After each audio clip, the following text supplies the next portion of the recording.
All right, the next thing we're going to do is we're going to add a fade out screen. So I want to make it so that I can see the end of this animation.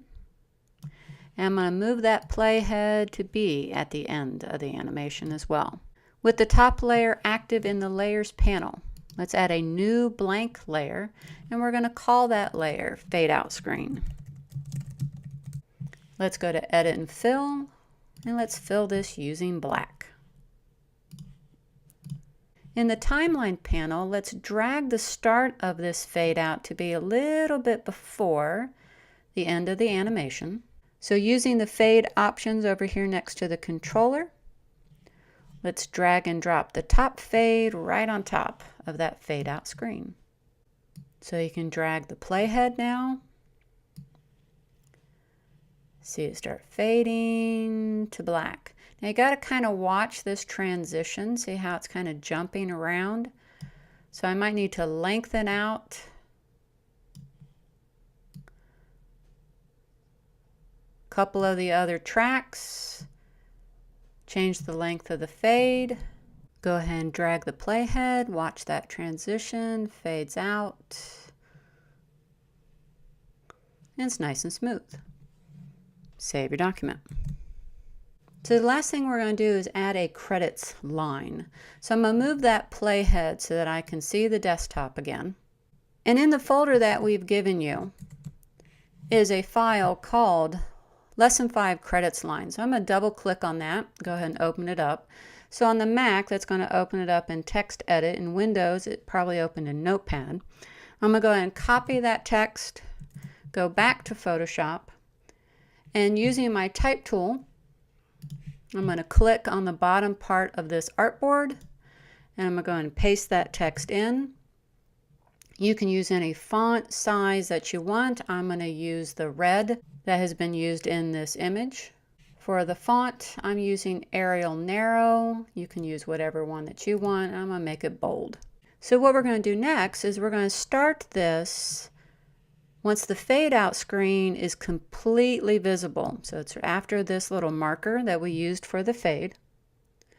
And the end of that type track should finish before the end of the fade out screen. So I'm going to pull that to right about here. I would like this type to fade in and out, so I'm going to use those fade options. And I'm going to have a fade at the beginning to fade in and a fade at the end. Drag the playhead, screen fades out, credits fade in, credits fade out, finishes with the black screen. So those credits can be readable. You're going to need to adjust the length of time. Make sure you give everybody the opportunity to see the credit line.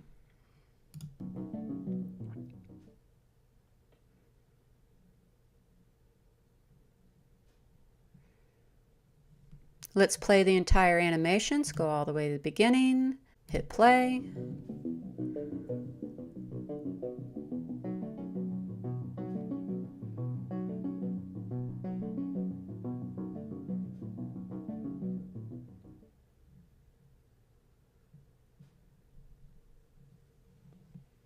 And save your document.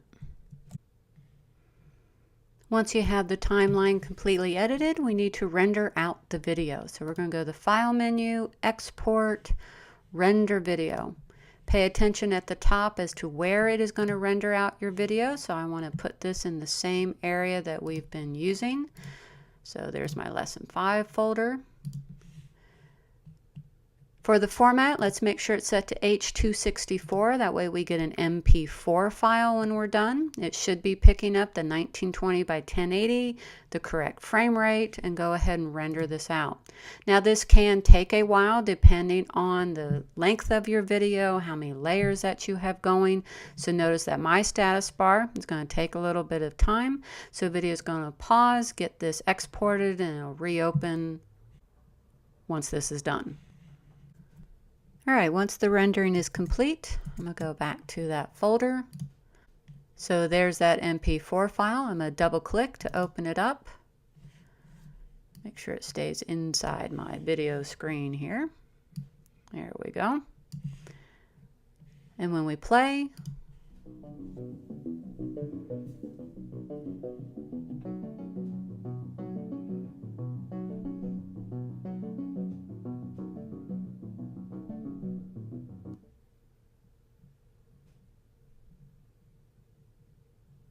So if at that point there was anything that you wanted to fix, you would have to quit out of whatever was playing it. You go back to Photoshop and continue to experiment with the timeline.